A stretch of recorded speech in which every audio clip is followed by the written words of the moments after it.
This is New Day Weekend with Victor Blackwell and Christy Pohl. Good morning to you. New news this morning that the president reportedly is trying to actively, or has tried to actively, conceal what was said in private meetings with Russian President Vladimir Putin, meetings that he had face-to-face with that leader, even keeping that information secret from high-ranking members of his own administration. So according to the Washington Post, it's happened 5 times in 2 years. In at least one case, he even went so far as to take the notes from his interpreter, telling him not to talk about what happened. That means there is no detailed record, classified or not, of what was said in those meetings. Now, here's what the president said when asked if he was a secret Russian agent. I think it's the most insulting thing I've ever been asked. I think it's the most insulting article I've ever had written. And if you read the article, you'd see that they found absolutely nothing. Now, the question here, why not just say no, if that's the answer? Just say no. For the latest reaction to this report from the White House, let's bring in CNN White House reporter Sarah Westwood. Sarah, good morning to you. Good morning, Victor. And President Trump, he is obviously denying that he took any steps to conceal notes from his interactions with Russian President Vladimir Putin. Of course, his interactions with Putin had come under scrutiny in the past. Before we knew this information reported by the Washington Post about the president's efforts, recall that after the president met with Putin in Helsinki last year, there was widespread criticism of the fact that the president declined for a long time to provide a readout to senior administration officials. Now we're getting some insight, perhaps, into some of the reasons why. President Trump last night on Fox News strongly pushing back on that Washington Post report, saying that he meets with a number of leaders and that he didn't take any efforts to conceal notes from those Putin meetings. Take a listen. I'm not keeping anything under wraps. I couldn't care less. I met with every leader, just about individually. I meet with Modi. I meet with, in Japan, I meet with Abe. I meet with all of them. But nobody says anything. But I meet with Putin and they make a big deal. Anybody could have listened to that meeting. That meeting is open for grabs.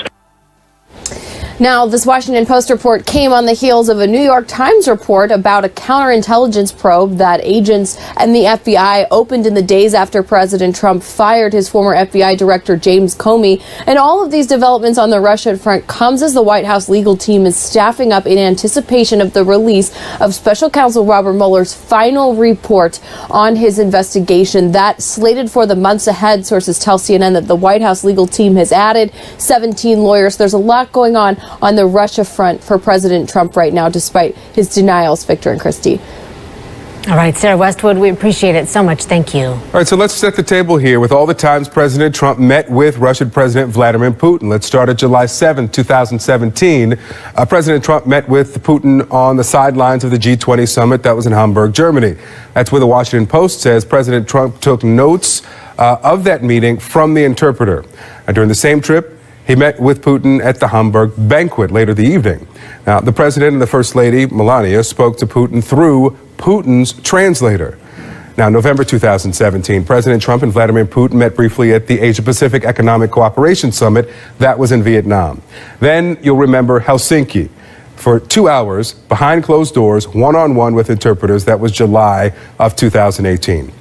The Post reports that several officials were never able to get a reliable readout of the Helsinki summit. Then on November 11th of last year, they reportedly had what was described as a good talk at the Paris World War I centenary. Finally, November 30th, 2018, an informal conversation on the sidelines of the G20 in Buenos Aires. Let's bring in now Fred Pleitkin in Moscow with details on how this report is being received there in Russia. Hello, Fred. Hi, Victor. Yeah, and the Russians really are certainly just waking up to this report right now. I've sort of been skimming through Russian media early today. There are a couple of sort of news reports that basically state the facts of what's been going on, of what President Trump says about these allegations. There really hasn't been anything so far in the way of Russian reaction to all of this. However, what the Russians have said in the past is that obviously they would not say that in any way, shape or form President Putin of Russia was trying to influence President Trump. But if you look specifically specifically at that meeting in Helsinki. I think that's the most important one for the Russians. The Russians certainly believe that Vladimir Putin really came out on top after that meeting. Specifically, that part that you were talking about, those 2 hours behind closed doors where President Trump came out afterwards and essentially sided with Vladimir Putin against his own intelligence services and said he didn't know why Vladimir Putin would have wanted to meddle in the United States elections. Now, of course, that was something that was very important for the Russians. The Russians really also looking up, believing that the relationship between the U.S. and Russia was improving after that very specific meeting. Vladimir Putin, of course, was invited to go to Washington in early 2019, something that's looking a lot more bleak right now. So essentially what you're hearing from the Russians most of the time is they obviously have their version of events, of what happened in the meetings. They always say, look, these are two leaders that are speaking to one another. They always say that the Russians are not trying to influence President Trump, but they certainly do believe that Vladimir Putin does have the upper hand at those meetings. And one of the interesting things here in Russia is the notion even of asking for notes, of asking for interpreter notes after such a meeting took place is something that's absolutely out of the question here in Russia. What happens afterwards is there's an official readout from the Russian side that's provided, and there really isn't any questioning of what's in the official version that the Russians at least put out for their public, Victor. All right, Fred Pleitgen for us in Moscow. Fred, thank you. We have CNN political analyst Julian Zelizer with us, historian and professor at Princeton University, as well as Shiraz Hashmi, commentary writer and editor at the Washington Examiner. Thank you, gentlemen, for both of you being with us. Siraj, I want to ask you, so based on the information we're getting, is there any indication there is any documentation of any of these conversations anywhere that the president had with President Putin? Well, there should be documentation from an interpreter. That might be the only thing that congressional members have been actually looking for. They've been actually looking to possibly bring them to testify in front of Congress, which obviously might violate the impartial role that interpreters play in the role of diplomacy. Now, with respect to the actual readouts, of course, this is an unprecedented presidency, but with President Trump and his meetings with Russian President Vladimir Putin, now I've been critical about his meeting with him in Helsinki and not basically ceding ground on whether Russia actually played a role in interfering with the 2016 presidential election. But we have to remember here is that we don't really know exactly what happened in these particular private meetings. Secretary of State Rex Tillerson was supposedly in both Helsinki and the Hamburg meetings, so we might have to rely on his testimony as well. At this moment, you know, with respect to the New York Times report about the FBI opening a counterintelligence investigation, that's obviously very concerning, but more so from the point of the FBI acting upon the president using his executive authority to fire an employee, i.e. James Comey, for whatever reason.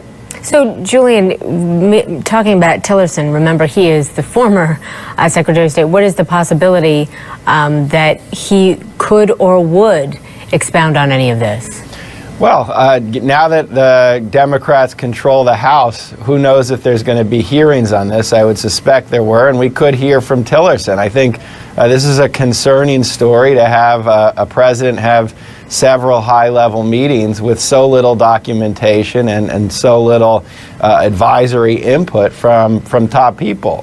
Presidents usually have people in the room, and they usually have notes about what happened, and this is an unusual relationship. So I think we might hear from Tillerson. I think there will be an attempt to learn whatever we can about what happened in the room and why this was kept quiet. So, Julian, let me ask you this. I want to read a quote from the Washington Post. They say the former U.S. official said that President Trump's behavior is at odds with the known practices of previous presidents who've relied on senior aides to witness meetings and take comprehensive notes, then shared with other officials and departments. Is there a precedent for what we're seeing, this allegation that the president is trying to keep this information from these face-to-face meetings away from his administration?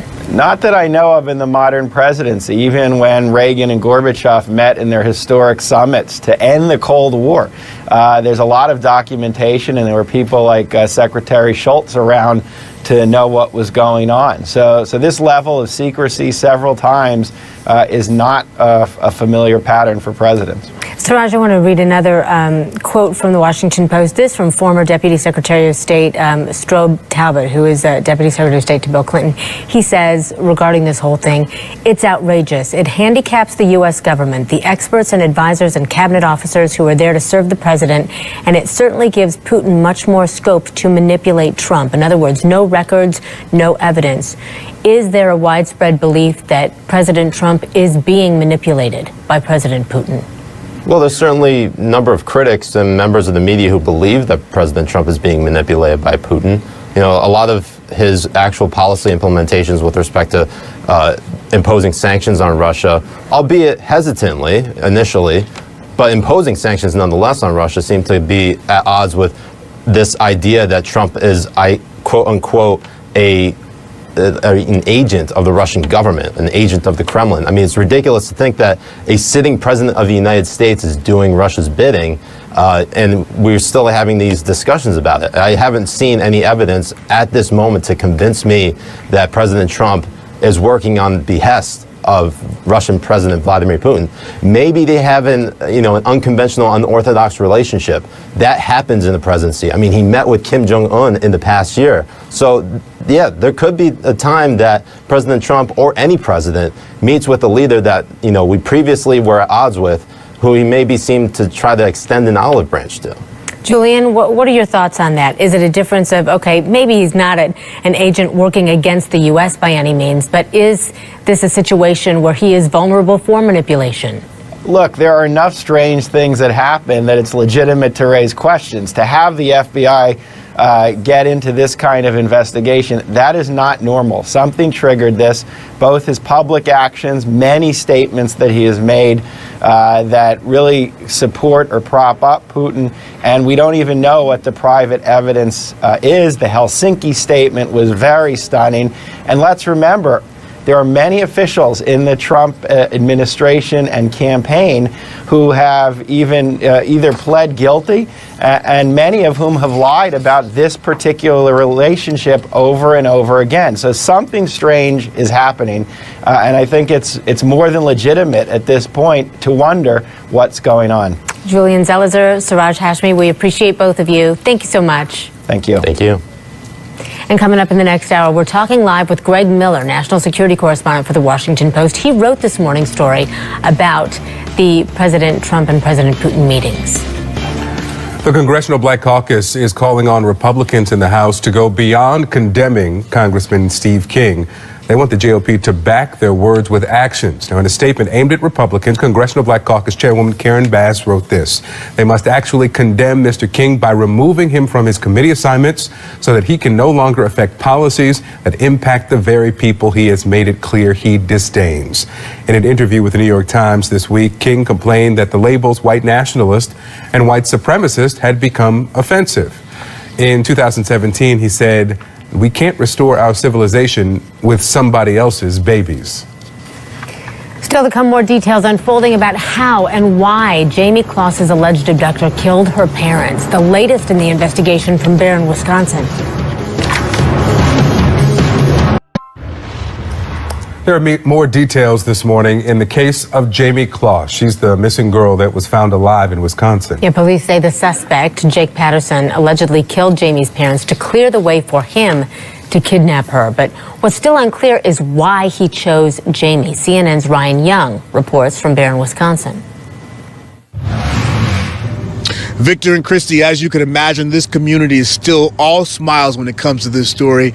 Jamie Kloss was found. In fact, a lot of people say not only did she survive, but she escaped her captor. She was able to make it out to a road, make it to somebody who was walking a dog, and then get to freedom. Now we see all the pictures of her joining her family and getting to enjoy those smiles and her freedom for the first time in over 88 days. But there's something else that goes along with this. There's an investigation to figure out exactly how this man, Jake Patterson, discovered this house and decided to take a shotgun, blow open the front door is what the sheriff was telling us, then go inside and murder her parents. His first court appearance will be Monday, but there's still a long part of this investigation that's still ongoing. In fact, listen to the sheriff detailing how they're going to be going through that house over the next few hours. Right now, we're looking for 88 days of evidence. So we're looking for receipts, where the suspect may have been over the last 88 days. Did he take things with her? Did she go with him to the store? Did he buy clothes for her? Did he buy food? Time frames so we can gather any other video evidence. Look, guys, this is a small community. And even during the news conference on Friday, people from outside came in to listen to the sheriff for themselves. They were actually clapping when he finished. You understand how much passion people into this. Thousands of people went out looking for her. They were so glad they were able to find her. Now the next page turns in terms of trying to support her in this community. The family tells us there is a plan in place for where she will live. They don't want to share it with us just yet because obviously they want to make sure she makes this transition in a nice, easy step. Victor and Christy. Ryan, thank you. Some breaking news this morning. According to the Wall Street Journal, the U.S. National Security Council, which is led by John Bolton, asked the Pentagon to provide the White House with military options to strike Iran last year. CNN military analyst Lieutenant General Mark Hertling is with us now. General, good morning to you. First, this was in response to, I believe, 3 mortars that landed up in the green zone in September of last year. What do you believe, is this a proportionate response, disproportionate response? What do you see? Don't know. Would assume, Victor, and good morning to you, that this would be a request for something that would contribute to a proportional response. But either way, it's dangerous. This is one of those kinds of things that I think the president's team saw what they could do in Syria, thought they could do the same thing in Iran, but in any event, it is actually elements of a declaration of war when you strike another country. So this is opening up a new front potentially. There has been talk within this administration of striking Iran on several occasions. It's not abnormal to ask the Pentagon for plans and contingencies to do these kind of things. I was the J7 on the Joint Staff, which is in charge of these kinds of plans, and this is done not frequently, but certainly it's usual to ask for them. It's one thing to ask for plans, it's quite another to act on them without the consent of Congress, because it is a declaration of a war event, and it could have been a proportional response, but still there's a requirement to notify several people within the administration that this is going to take place. We're going to hear from Secretary of State Mike Pompeo in a moment, but let me just read you a couple of sentences from this right from the Wall Street Journal. The Pentagon complied with the National Security Council's request to develop options for striking Iran, the official said, but it's unclear if the proposals were provided to the White House, whether Mr. Trump knew of the request, or whether serious plans for a U.S. strike against Iran took shape at the time. Important to note that here. Now let's listen to the Secretary of State here. We will not let Iran get away with using a proxy force to attack an American interest. Iran will be held accountable for those incidents. Even militarily? They're going to be held accountable. If they're responsible for the arming and training of these militias, we're going to go to the source. So do you expect that there will be, that could still be on the table, a military response? There certainly could be, Victor, and truthfully, various elements within Iran have been contributing to malign actions within Iraq, as this one was, for almost more than a decade. They were involved in certain attacks along the Iran-Iraqi border even when I was there in 2007 and 8. You could never pinpoint the actions. It was always covert, but it smelled and spoke of things coming out of Iran to try and disrupt the governmental activities of Iraq. But again, one more time, this is taking an action based on something that's occurring in another foreign country against a U.S. consulate or embassy, which is the rationale according to the Wall Street Journal article for these strikes. Again, Mr. Pompeo is right to say they will take any action to prevent these kind of things. That's solid national security policy. But again, a strike against a sovereign nation has a great deal of gravitas within it. and should be discussed with other people. General, to what degree does the source play into this? The source of the request, John Bolton, who even before entering this administration has long been known as a hawk on Iran, has written about encouraging the U.S. to strike Iran militarily. Could this have possibly been an opportunity for Bolton to execute what he has been wanting the U.S. to do for some time now, and that's take that military strike against Iran? Well, this is very nuanced, Victor. If you're suggesting that this was John Bolton's idea and he was going to tell people to do it, that's a whole different bag of worms. But when you're talking about the National Security Advisor, his job is to present options to the President of the United States. Of course, if he has a bias toward this kind of action against Iran, he can tee up discussions within the National Security Council that would present options to the President for decision. Bolton by himself or Pompeo by himself will not be able to order such actions without the advice and approval of the President of the United States and going through the chain of command within the Department of Defense. So those are two different issues, whether or not this was Bolton's idea and he was ready to execute it, or whether it was Bolton's idea and he was looking for options to present to the President, are two different scenarios. All right, General Mark Hertling, thanks so much. Always a pleasure. Thank you, Victor. Well, there's a lot of blame going around between Democrats and Republicans regarding what is now the longest government shutdown in U.S. history. There is a new poll out this morning as well. Who the majority of Americans blame for the stalemate? More serious concerns about the White House. The Washington Post is reporting that President Trump has concealed information from private meetings with Russian President Vladimir Putin. Press Secretary Sarah Sanders is calling the report outrageously inaccurate. The Post reports this has happened at least 5 times in 2 years. They say President Trump went so far as to take away notes of a meeting from his interpreter, telling the translator not to discuss details about the meeting with other officials. Now, as a result, the Washington Post says U.S. officials have no detailed record, even in classified files, of the president's interactions with President Putin. The partial government shutdown is now in its 4th week, and a new poll shows the American public blames Republicans. According to the new ABC Washington Post poll, 53% of Americans blame President Trump and the GOP. 29% say it's the Democrats' fault. The White House is digging in here and preparing for the shutdown to last through February. The administration stopping the spread of public pain by continuing to pay out food stamps and delivering tax returns, and the TSA is promising 1 day's pay plus a $500 bonus to unpaid screeners who worked over the holidays. Now, look, it's short of the 2 weeks' pay they're owed, but could help solve at least part of the problem of agents calling out sick.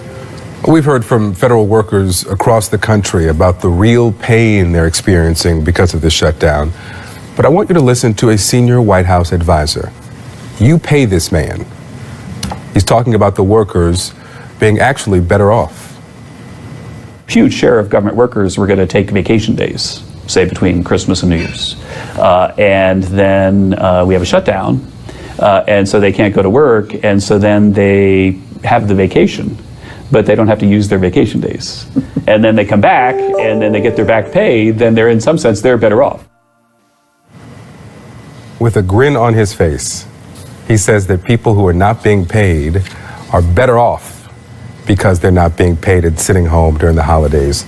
There's not a single person we've had on this show who's being affected by this shutdown who does not want to go back to work and earn the money to pay the bills, to pay their mortgages, to pay the children's tuition. They're better off, he says. Both sides are digging in on the border wall fight. Will the president take an extraordinary step to bypass Congress? Senator Mark Warner and Senator Ron Johnson will be on State of the Union with Jake Tapper. That's at 9 a.m. Eastern, right here on CNN. Well, President Trump is also talking about the 2020 election, saying he, of course, is the most qualified person in the country to be president. And he is looking at a potential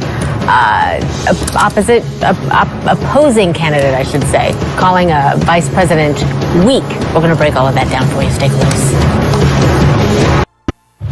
All right, let's discuss. Let's bring back the panel. Washington Examiner commentary writer and editor Siraj Hashmi and CNN political analyst Julian Zelizer. Julian is the author of the new book, Fault Lines, A History of the United States Since 1974. Siraj, let me start with you. Is this just the kind of trash talk you'd expect from Donald Trump a year out from his general election, from the re-election campaign? Or is this an indication that this is someone he's concerned about? Well, the thing is that Joe Biden is leading in the Democratic field at the moment. And of course, we're more than a year out from the 2020 presidential election. And what's interesting here is that, Donald Trump, with respect to this government shutdown, if he does not cave, I should say, if he does not declare a national emergency and he caves on state funding for the border wall, then he has to start worrying about the 2020 presidential election in terms of which Democrat he faces, because any of them could possibly beat him, because his base would basically be fractured at that point. So if you're looking at Biden specifically, he's actually probably, of the Democratic candidates who are, flirting with running or have announced running, he is the most viable who can actually reach across and get a lot of independent voters who went to Trump in 2016 but voted for Obama in 2012 and 2008. Well, let's talk about that, Julian, because, we've now got 4 Democratic candidates who have either declared or they're officially exploring. Donald Trump announced in June of 2015. Barack Obama announced in, I think it was February of 2007. Does the orthodoxy or this, accepted idea that Biden has some time to get in, does that hold in this environment? I think it is going to be harder. There's less time to wait to really get in, and Biden himself has often waited, so he has a history of that. I think the field's going to get crowded very quickly. Although many people obviously know who Biden is, I'm not convinced he really is the front runner. I think it's just name familiarity. And I think the Democrats are actually going to have a pretty large but also very talented field of people to run against a very unpopular president. So this won't be easy for Biden to somehow claim he's front runner because he was vice president. Julian, let me stay with you for this. You talk about this talented field. President Obama's HUD Secretary, Julian Castro, announced for president on Saturday. He's not as well known as some of the other potential opponents here, but he has a good personal story here. He now has a couple of former Iowa Democratic state party chairs who are signing on to his campaign. Is he being seen as someone who is a real contender or just someone with an interesting story? They're waiting for the other potential Democrat out of Texas. I think he is considered a real contender, and he has been for several years. He has some formidable opponents with a lot of experience, like Senator Warren. So I do think it will be difficult. But I think there's a lot of excitement about him, his story, the policies he has promoted, and the collective, field of Democrats just now looks a lot more like America more broadly than a lot of the Republican Party. So I think that's what Democrats are excited about, and that's how he fits into a broader narrative the Democrats want to tell. All right, talking more about the field, Siraj, we've got Senator from California, Kamala Harris, potential 2020 candidate for the Democratic nomination. The last woman of color to run was Carol Moseley Braun. That was about 15 years ago. She would potentially be running this year. I want you to watch an exchange during an interview this weekend, and she was heckled by someone in the audience. Watch this. You have been for so many vulnerable populations. We are so great, and we are so, excuse me, I'm talking, just give me a minute, thank you. So thank you for everything that you have done. Now, if you couldn't hear that, the reason I bring up race is because the person in the audience was yelling, "What about black people, Kamala? What about black people?" We saw what then Senator Obama had to answer for in his run in 2007 and 2008. How will this be different, being now the first woman of color running for president in 15 years, do you expect, Siraj? Well, the interesting aspect is that we live in the digital age in which, previous, comments or actions, they're quickly unearthed through the media and through the internet.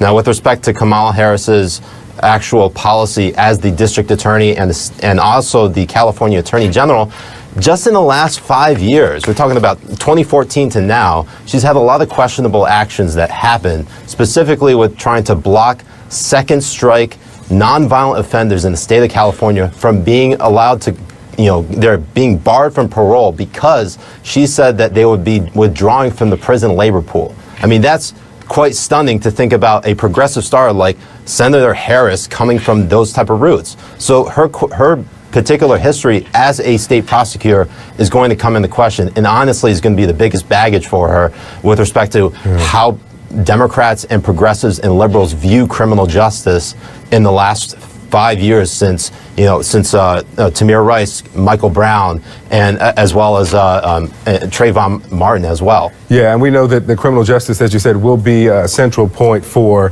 the primary, at least, and maybe the general. After the president signed new criminal justice reform legislation, they got bipartisan support. So we'll see if that continues through the cycle. Julian Zelizer, Siraj Hashmi, thank you both. Thank you, Victor. So are you one of the more than 1 million people waking up this morning to a foot of snow or more with this major winter storm that is pounding parts of the Midwest? It's going to the East Coast. We'll talk more about it in a moment.